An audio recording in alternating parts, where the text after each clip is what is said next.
In this video, I'm gonna be showing you the exact way to use two different YouTube app on your Android phone.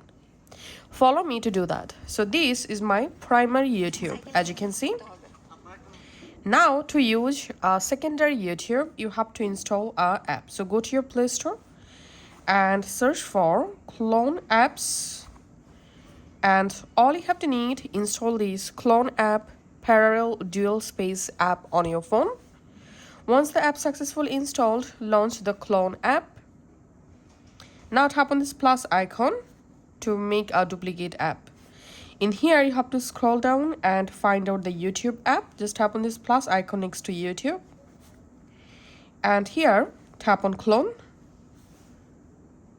Once the YouTube successfully cloned, long press on YouTube and tap on desktop shortcuts.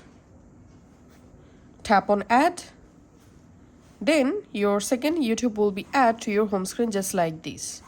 Now open the first YouTube. So this is my first YouTube and this is my second YouTube. Now if you wish, you can log into your different or secondary YouTube account in here by tapping on sign in.